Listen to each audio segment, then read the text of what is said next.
को डिस्कस करेंगे। ठीक है दोस्तों, तो सबसे पहले हम देखते हैं, आप यहाँ से लेके यहाँ तक इसको पढ़ें और फिर हम इसको डिस्कस करते हैं कि इसके अंदर क्या चीज़ बताई गई है।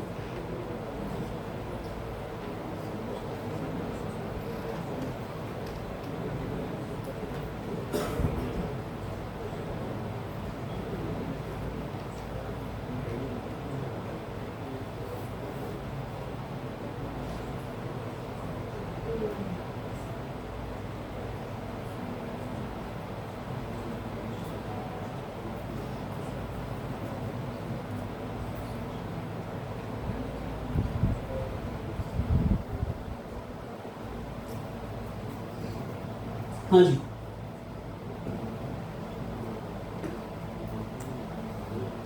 कौन बताना चाहेगा, फिर हम इसको आगे डिस्कस करें। अच्छा दोस्तों, सबसे पहले हम देख रहे हैं कि हम किस तरह मशीन लर्निंग और मशीन लर्निंग के बाद जो ह्यूमन लाइक आपकी रियल वर्ल्ड टेक्स्ट, ऑडियो और साइंटिफिक डेटा जनरेट हो रहा है। और इस वक्त के जो सबसे इम्पोर्टेंट मॉडल्स हैं वो मॉडल हमारे पास हैं जनरेटिव, यानी GAN, generative adversarial network. GAN जो होता है ये दो मॉडल, आर्टिफिशियल न्यूरल नेटवर्क के दो मॉडल होते हैं। अच्छा, पहले ये जो दो मॉडल थे ये कोई भी आर्टिफिशियल न्यूरल नेटवर्क के दो मॉडल हो सकते हैं। ये ANN के भी हो सकते हैं, ये CNN के भी हो सकते थे, ये LSTM के भी हो सकते थे, ये ट्रांसफॉर्मर्स भी हो सकते थे। तो हमें दो मॉडल बनाना पड़ते हैं। पहला मॉडल जो कहलाता है, जो कि आपका फैक्ट डेटा जनरेट करने की कोशिश करता है, उसे हम कहते हैं जनरेटर। दूसरा मॉडल होता है जो कि डिस्क्रिमिनेटर कहलाता है, जो कि ये आइडेंटिफाई करता है, क्लासिफाई करता है कि ये जनरेट हुआ हुआ डेटा जो है ये रियल है या फेक। अच्छा, अब इन दोनों की जंग चलती है। दोनों मॉडल एक साथ चीज़ों को सीखना स्टार्ट करते हैं। एक जनरेट करता है, दूसरा उसको क्लासिफाई करता है कि जनरेट करने वाला जो डेटा है वो रियल है या फेक। तो रियल है या फेक है, इसकी ये जंग चलती है। तो इसने पहला डेटा जनरेट किया, इसने कहा ये 90% मुझे फेक नजर आ। फिर इसने उस डेटा को अपडेट किया, वही डेटा इसने दोबारा से जनरेट किया, इसने कहा मुझे 75% अभी भी फेक लगा। अच्छा, फिर ये कहानी आपकी चलती है। आपकी प्रोबेबिलिटी जो है वो समझें कि जीरो सम, यानी आपका ये मॉडल एक डिसीजन देता है कि आपने जो डेटा जनरेट करवाया है वो इसको 100% फैक्ट यानी फैक्ट डेटा कंसिडर नहीं करता। तो ये क्या कहता है, ये रियलिस्टिक डेटा, या ये डेटा जो है बिल्कुल 50% जो एक्यूरेसी है ये फैक्ट भी हो सकता है, रियल भी हो सकता है। अब वो 0% के ऊपर लिया है या फिर 50% के ऊपर लिया है, ये फिर हमें थ्रेशोल्ड्स वगैरह सेट करना पड़ते हैं।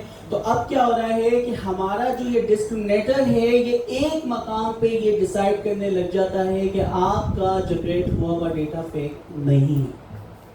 दोनों की जंग इस पॉइंट पे खत्म हो जाती है। तो पहला डेटा जो इसने फैक्ट जनरेट किया है और ये जो डिस्क्रिमिनेटर था इसने कहा कि हाँ ये फैक्ट नहीं है, तो मॉडल ने उसको सीख लिया। तो ये मॉडल, दो मॉडल मिलके एक साथ काम कर रहे होते हैं। तो जब दो मॉडल एक साथ काम करते हैं तो हमारे पास सबसे पहले क्या आया था, इस वक्त साइंटिफिक ह्यूमन लाइक टेक्स्ट जो जनरेट हो रहा है, वीडियो जो जनरेट हो रही है, ऑडियो जो जनरेट हो रही है, तो इन सब के पीछे फाउंडेशनल जनरेटिव AI मेथड जो हैं वो है सबसे पहले गैन। ठीक है, गैन को ही ये जो दो मॉडल थे जो हमने कहा कि एक जनरेट कर रहा है और एक डिस्क्रिमिनेटिव मॉडल है जो कि बता रहा है कि ये फैक्ट है या रियल है, उनके अंदर हमने कुछ पर्टिकुलर मॉडल की चेंजेस की। यानी आपने उसके अंदर ANN लगाया, फिर उसके अंदर RNN लगाया, LSTM लगाया, BERT लगाया। तो जब आपने ये काम करना स्टार्ट किया तो हमारे पास दूसरे मॉडल बनते गए, जैसे कि डिफ्यूजन मॉडल। डिफ्यूजन मॉडल में क्या होता है, इसका उल्टा काम है कि ये एक डेटा जो आपका जनरेट हुआ है उसके अंदर पहले गॉसियन रैंडम आपकी क्या करता है, नॉइज जनरेट करता है। दूसरा वाला क्या करता है कि नॉइजी डेटा को वापसी रियल डेटा में कन्वर्ट करता है। तो डिफ्यूजन मॉडल जो आपकी इमेज वगैरह जनरेट होती है, बुनियादी चीज़ यही थी कि आप उसको कोई भी, जैसे ब्लैक एंड वाइट तस्वीर है तो ब्लैक एंड वाइट तस्वीर को वो रियलिस्टिक कलर्स देने लगी। फिर उसके बाद क्या हुआ, इस तरह की आपकी लो रेजोल्यूशन कोई पिक्चर थी वो हाई रेजोल्यूशन में कन्वर्ट करने लग गया।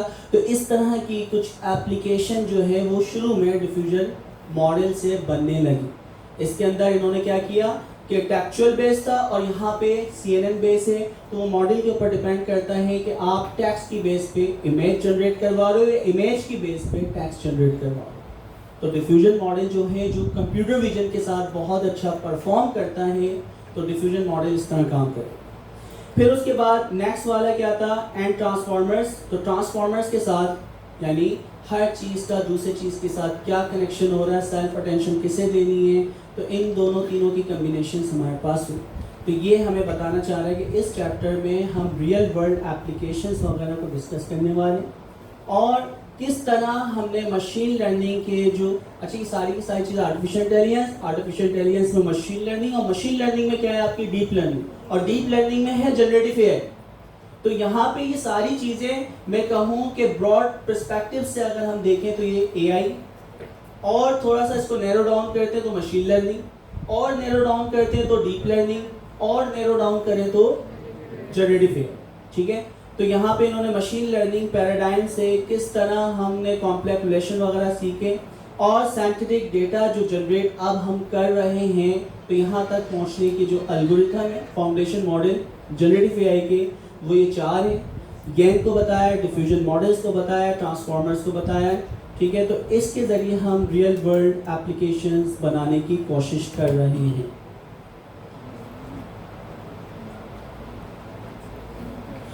अच्छा जी, मिसअंडरस्टैंडिंग क्या है, कुछ मिथ हैं कि भाई जनरेटिव एआई जो है क्लासिफिकेशन के लिए इस्तेमाल नहीं होता। सर कुछ कहना चाहें? मैं ये कह रहा हूँ कि मैंने जब एआई पिछली दफ़ा पढ़ा था तो 6-7 साल पहले था, जब अपने पहली दफ़ा पढ़ने को था, तो एक हो गया गैन, हो गया उसको प्रोनाउंस कैसे करते हैं? गैन। अच्छा, एक गैन हो गया। अच्छा, देखिए विकलरी इज वेरी इंपॉर्टेंट। अभी शुरू में आपको समझ नहीं आई थी, मगर आस्ता आस्ता इंटरेक्शन में पढ़ाई करते हैं। फिर हो गया डिफ्यूजन मॉडल। डिफ्यूजन मॉडल से मुझे लगा कि ये ग्राफिक्स में ज़्यादा इस्तेमाल होता है, इमेज जनरेशन। क्या ये सही है? बिल्कुल सर। और फिर ट्रांसफॉर्मर मॉडल है, वो टेक्स्ट जनरेट करने में ज़्यादा इस्तेमाल होता है। ये भी सही है जी। अच्छा, अब ये गैन्स जो है, ये टेक्स्ट में होते हैं या इमेज में होते हैं? अच्छा, गैन्स एक तरीका है आपका डेटा जनरेट करने का। गैन्स ये कहता है कि आपके दो मॉडल होंगे। अब ये दो मॉडल ANN के भी हो सकते हैं, यानी दोनों तरफ आपका टेक्स्ट जनरेट हो रहा है, और दूसरा वाला उसको देखा है कि ये टेक्स्ट क्लासिफाई कर रहा है पॉजिटिव है या नेगेटिव, या बिल्कुल ये रियल या फैक्ट, रियल और फैक्ट के ऊपर बात हो रही है। तो गैन के अंदर इनिशियल जो था वो टेक्सचुअल बेस, फिर उसके बाद इनके मॉडल्स के अंदर क्या अभी क्या लोग इस्तेमाल कर रहे हैं गैन? क्या खत्म हो गया? सर गैन्स बुनियादी आपकी जनरेटिव एआई की है। ट्रांसफॉर्मर्स की तो अब वो ट्रांसफॉर्मर का जो मॉडल है वो डिस्क्रिमिनेटर में आप इस्तेमाल कर रहे हैं, या वो ट्रांसफॉर्मर जो है जनरेटर जो आपका होता है गैन के अंदर पहला वाला मॉडल जो कि टेक्स्ट को जनरेट करवा रहा है। तो गैन के अंदर ही हम ये ट्रांसफॉर्मर को, बर्ड को, या हमारे पास हिडन मार्कअप मॉडल भी पुराना इस्तेमाल हो सकता है। तो ये गैन के अंदर दो मॉडल इस्तेमाल होते हैं। तो गैन एक टेक्निक है जिसके ज़रिए हम साइंटिफिक डेटा जनरेट करवा, वो साइंटिफिक डेटा जो है वो टेक्सचुअल भी हो सकता है, वो इमेज भी हो सकता है, वो ऑडियो भी हो सकता है। ओके, तो गैन के अंदर जैसे हमने सबसे पहले पढ़ा कि जनरेटर हमने देखा RNN, रिकरेंट न्यूरल नेटवर्क। तो रिकरेंट न्यूरल नेटवर्क से भी, क्योंकि वो सीक्वेंस को सीखता है, तो सीक्वेंस से हम उसको कह रहे हैं कि आप टेक्स्ट जनरेट करवाओ। उसने मॉडल ने एक ट्रेन हुआ है जो कि पहले वर्ड के बाद दूसरा वर्ड क्या आएगा, दूसरे वर्ड के बाद तीसरा वर्ड क्या होगा, तो वो ट्रेन हुआ है। अब प्रॉब्लम ये है कि हमने पहले इसको कहा था RNN से आपने इन्फर करते हुए नेक्स्ट टोकन दे, क्योंकि नेक्स्ट टोकन ये जनरेट करता है। मैंने कहा पाकिस्तान, अब वो जिंदाबाद खुद प्रेडिक्ट कर, ठीक है। जैसे ये आपका जनरेटर, गैन के अंदर दो मॉडल हैं, एक है जनरेटर और दूसरा है डिस्क्रिमिनेटर। तो जनरेटर जो है, जनरेटर के मॉडल में हम कोई सा भी एल्गोरिथम लगा सकते हैं डीप लर्निंग का, और वो आपका RNN हो सकता है जनरेटर में, ट्रांसफॉर्मर हो सकता है, LSTM हो सकता है, BERT हो सकता है। तो इस वक्त सबसे अच्छा जो टोकन को प्रिडिक्ट करता है, नेक्स्ट टोकन को जानता है, वो था आपके पास सेल्फ अटेंशन वाला, और जिसका नाम क्या था? सेल्फ अटेंशन को हम क्या बोलते हैं? ट्रांसफॉर्मर्स।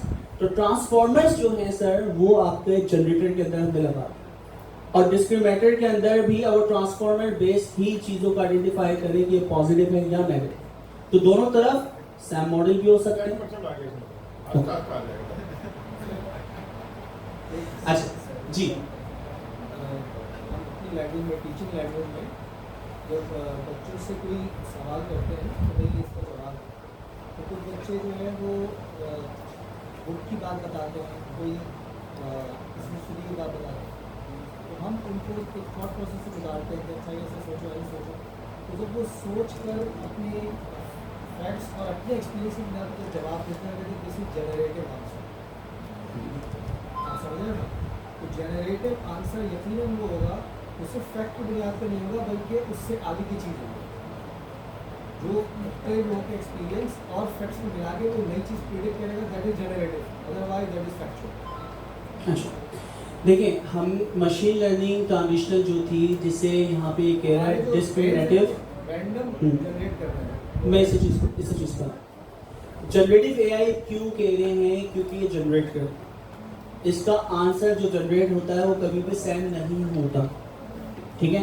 तो पहली चीज़ हमें पता, जनरेटर या जनरेटिव, ये अच्छा एक होता था डिस्क्रिमिनेटिव एआई या ट्रांजिशनल मशीन लर्निंग। उसके अंदर क्या होता है, जो मशीन को सिखाया है उसने वही सीखा और वही प्रेडिक्ट करेगी बस। यानी मैंने आपको सिखा दिया A for apple, B for ball, ठीक है? तो ये दो चीज़ें आपने सीखी हैं कि ए से एप्पल आता है, बी से बॉल आता है। ए से एरोप्लेन आता है, आप मानेंगे नहीं क्योंकि आपने सीखा ही नहीं। ए से आसिफ जरदारी आता है, आप बोलेंगे बिल्कुल नहीं, हम तो मानते ही नहीं है। तो अब क्या है, ए से क्या क्या आता है, वो चीज़ आपने जो सीखी है। अगर मैं ट्रांजिशनल एआई से आपको सिखाऊं, डिस्क्रिमिनेटिव एआई से सिखाऊं, जो डिसीजन बाउंड्रीज वगैरह होती हैं, डीप लर्निंग या मशीन लर्निंग, तो जो डेटा मैंने आपको दिया है वही डेटा आपने सीखा है, और रियल वर्ल्ड में जब मैं आपसे प्रेडिक्शन करवाऊंगा तो आप ए फॉर एप्पल ही बोलेंगे। जनरेटिव एआई में क्या होता है कि वो प्रेडिक्शन करना स्टार्ट करता है, वो जनरेट करना स्टार्ट करता है। तो आपने उस अच्छा देखिए, सबसे पहले हमने जो गैन की एप्लीकेशन करवाई थी, डीप लर्निंग का हमारा कोर्स होता है चैप्टर 8। तो यहाँ पे भी शायद पुराने कोई स्टूडेंट बैठे हों जिन्होंने चैप्टर 8 पढ़ा है, याद है डीप लर्निंग का? कोई भी नहीं है? अच्छा, अंजुम है, अंजुम और आप, अच्छा। 2 3 अशर। अब मुझे बाहर पता लग गया कि जो मेरी शादी हुई ऐसे मैंने से पढ़ा था। और ये छुपा के रखते हैं कि इस्लामाबाद में भी उस्मान आपका पुराना स्टूडेंट था, बता नहीं दे रहा। हम सारे इम्प्रेस कि हम इंजीनियर है, पता लगा बाद में कि भाई तो 1 साल से पढ़ा है। लेकिन सर वो पता है कि आप डिसकंटिन्यू कर देना, तो एटलीस्ट मेरे साथ मामला ये है कि हम भूलना शुरू है। तो वो चीज़ें आप जब तक लाइक सर पढ़ा रहे हैं, रोज पढ़ा रहे हैं, उन्हीं चीज़ें याद हैं मुझे, उस तरह याद ही ये ट्रिगर करते हैं तो मुझे याद आता है ऐसे। मगर हम तो माना अपना मुंह है, नालायक का हम नालायक नहीं है। अच्छा, तो चैप्टर 8 के अंदर जो सबसे पहले हम लोग गैन 2018 से हम ऑनवर्ड 2023 तक पढ़ाते थे, ठीक है? तो गैन में हम चैप्टर 8 पढ़ाते थे। उसके अंदर हम क्या सिखाते थे, लाइक अल्लामा इकबाल के स्टाइल में पोएट्री सिखाते। तो अब क्या हो रहा है, उसको अल्लामा इकबाल या कोई भी राइटर है, उसके लिखने का स्टाइल है, हमने उसकी एक किताब दी कि भाई ये इस तरह चीज़ों को लिखता है। तो वो क्या हो रहा है, पहला वर्ड, दूसरा वर्ड, तीसरा वर्ड, आप देखें राइटिंग स्टाइल से आप पहचान जाते हैं राइटिंग स्टाइल। यार गैन से मुझे तो ऐसा लग रहा है कि बीच का लफ्ज है ना, अच्छा इससे फायदा क्या होगा, मुझे याद भी रह जाएंगे। एडवर्सरी, मुझे ऐसा लग रहा है कि ये कुछ जनरेट करने के लिए दो कुछ लड़ रहा है। ऐसे 100% इन दोनों की फाइट तो हो रही होती है। जनरेट करता है, बोलता है ये रियल डेटा है। यहाँ पे आप समझिए पुलिस वाला एक बैठा हुआ है, फोर्स जो कि आपका क्या है, डिस्क्रिमिनेटिव या डिस्क्रिमिनेटिव एआई, ये क्लासिफाई करता है कि हाँ तुमने जो जनरेट किया हुआ है ये रियल या फेक। क्यों? क्योंकि जब ये तस्वीर जनरेट करता है, मेरे पास 1000 या 50,000 मिलियंस ऑफ पिक्चर्स हैं, तो इसने लाइक पिक्चर जनरेट की कैट की। अब कैट की आंख ना बिल्कुल उसकी एक कान के ऊपर है, क्योंकि वो जनरेट हुई। जनरेटिव एआई फर्स्ट टाइम जो चीज़ें जनरेट करवाती है, तो आप कंसीडर करें कि एक तस्वीर बनाई, पेंटिंग बनाई कैट की, और वो कैट की जो आंख है उसके कान के ऊपर लगी हुई। इसने कहा ये कैट है, डिस्क्रिमिनेटर जनरेटर नहीं। अच्छा, अब दूसरा वाला मॉडल बैठा हुआ है, इसके पास जो कैट की पिक्चर्स हैं उसने सारी देखी कि वहीं पे बोलता है कि तुमने जो जनरेट की है, आँख नाक कान ठीक है मैच हो रही है, लेकिन ये समझें कि आपकी ये पिक्चर जो है कितना परसेंट रियलिस्टिक जो कैट्स हैं या जो मेरे पास डेटा है उससे मैच हो रही है, ये आपको बताता है कि इतना परसेंट ये मुझे रियल लग या फेक लग रहा है। अच्छा, तो इसने इसको बताया, तो मॉडल जो है ये दोनों मिल के साथ सीख रहे हैं। इसने इसको दोबारा से सिग्नल दिए कि तुमने जो जनरेट करवाया है इसकी एक्यूरेसी इतनी परसेंट है रियल के साथ। तो ये बता, अच्छा ये बात है, मैं दोबारा जनरेट करता हूँ, फिर बता। इसने उसी कैट की तस्वीर दोबारा से जनरेट की, फिर ये साइकिल इसके पास आता है डिस्क्रिमिनेटिव एआई, फिर ये दोबारा रियलिस्टिक जो इमेज उनसे मैच करके प्रेडिक्ट करके बताता है कि अब जो तुम्हारी पिक्चर है थोड़ी सी इंप्रूव हुई। तो वो कितना परसेंट फेक है, 90%, फिर कम हो रहा है 80%, फिर कम हो रहा है 60%, 50%। तो वो थ्रेशोल्ड आपने सेट करना है कि डिस्क्रिमिनेटिव किस लेवल के ऊपर इसको जाने दे। सर इसमें क्वेश्चन है, इसका मतलब ये है कि जो डिस्क्रिमिनेटर है उसके पास 100% करेक्ट इन्फॉर्मेशन है, जो आप ट्यून कर रहे हैं वो ट्रांसफार्मर को जनरेटर को कर रहे हैं। जी, जनरेटर को कर रहे हैं क्योंकि वो जनरेट करने वाला वही तो है। जब भी हम जनरेट ट्यूनिंग एक साइड पे हो रही है, दोनों साइड पे नहीं हो रही। दोनों साइड पे हो, इसके पास तो 100% एक्यूरेट रिजल्ट है ना, ये तो किसी चीज़ से मैच कर रहा है। ये मैच कर रहा है। इसके पास तो ये अपने आप को भी तो मॉडल कर रहा है ना कि ये जनरेट होने वाली इनपुट है या आउटपुट है, तो ये कितना परसेंट है। तो ये भी अपने मॉडल्स दोनों के जो वेट्स हैं ये एक साथ मिलके अपडेट हो, दोनों के वेट्स एक साथ दोनों के एक साथ। ये ट्रेनिंग से मैच कर रहा है। आपने जनरेट किया, आपका नाम क्या है? एहसन एडवर्सरी है। एहसन ने क्लासिफाई करना है कि वो बिल्ली है या नहीं, एयरपोर्ट है कि नहीं, लेकिन एहसन ने खुद भी जिंदगी में सीखा ही है। जब आप दोनों एग्री हो गए तब आगे आ गया जनरेटर और एडवर्सरी, डिस्क्रिमिनेटर सॉरी, मतलब मैं एडवर्सरी उससे एडवर्सरियल नेटवर्क से ना, ताकि गेम याद है। तो जनरेटर और आप, जब आप दोनों एग्री हो गए तब रिजल्ट आ गया। ये जो एग्री हो गए। इन्होंने कहा कि ये बिल्ली की तस्वीर है, उसने कहा मुझे नहीं लग रही। इन्होंने कहा ये बिल्ली की तस्वीर है, उसने कहा मुझे नहीं लग रही। लेकिन सर इसका तो मतलब है कि ये यूँ चल रहे हैं, तो फिर तो कोई दोनों के वेट्स नहीं, तो कुछ गलत नहीं हो जाएगी। मतलब मेरे पास अगर फॉर एग्जांपल ये है एक चीज़ जो रियल है, मुझे पता है कि यही है, ये जनरेट कर रहा है इससे मैच कर रहा है, जनरेट कर रहा है इससे मैच कर रहा है, तो ये तो ट्यून होकर इस लेवल पे आ जाएगा। लेकिन अगर ये खुद अगर चेंज होना शुरू हो जाएगा फिर तो कुछ दरमियान की चीज़ नहीं, खुद चेंज दरमियान की चीज रहती है ना। मैंने कहा थ्रेशोल्ड है कि कितना परसेंट एक्यूरेट होना चाहिए, कितना परसेंट। हमने कहा कि 50% भी अगर डिस्क्रिमिनेटर जो है ये पहचान नहीं पा रहा, 50% बोला रियल है और 50% फेक है, तो अब याला जो डेटा है इस लेवल तक का थ्रेशोल्ड तक का, मैंने वर्ड इस्तेमाल किया थ्रेशोल्ड, उस थ्रेशोल्ड तक का अगर वो डेटा जनरेट करने लग गया तो हम उसको पास करते हैं। अच्छा, तो अब पहला मॉडल यानी आपने कैट को उसने बनाना जनरेट करना सीख लिया, डॉग को सीख लिया। अच्छा, वो रैंडमली आ रहे हैं, ऐसा नहीं कि पहली कैट, दूसरी कैट, तीसरी कैट। तो नॉर्मली अगर मैं आपको ना यहाँ पे बिठाऊं, पहला पिक्चर दिखाए इसे मोबाइल कहते हैं, दूसरी पिक्चर दिखाए इसे मोबाइल कहते हैं। मुख्तलिफ ब्रांड क्यों, आप 10 मिनट तक आंखें बंद करके बैठ जाएंगे कि हाँ पहली दूसरी तीसरी सब मोबाइल की पिक्चर्स आ रही। अच्छा, ये नॉर्मली एक्सपेरिमेंट करके हमने देखा हुआ, लेकिन जब हम डेटा को शफल करके देते हैं आप लोग बहुत ज्यादा एक्टिव हो जाएंगे। पहली पिक्चर कैट की आ रही है, फिर डॉग की आ रही है, फिर एलिफेंट की आ रही है, आपको नहीं पता कि नेक्स्ट आने वाली जो पिक्चर जो आपको सिखाई जाएगी वो कौन सी है, तो आप फुली एक्टिव होकर सीखो।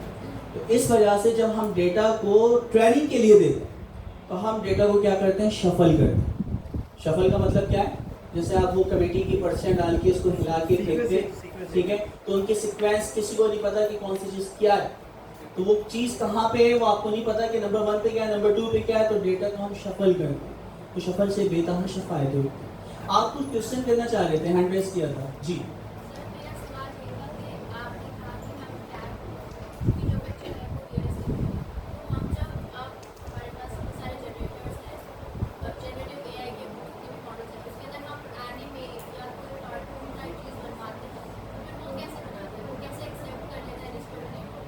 असल में ना और भी चीज़ है इसमें, हमारे पास ट्रांसफर लर्निंग वगैरह के भी कुछ कॉन्सेप्ट है। तो ज्ञान के ज़रिए अगर आप वही चैप्टर 8 में आपको दिखाऊं जो हम पढ़ाते थे, मैं आपके साथ ना उसकी डॉक्यूमेंटेशन प्लस मेरे पास यहाँ पढ़ी भी होंगी, चेक करता हूँ शायद।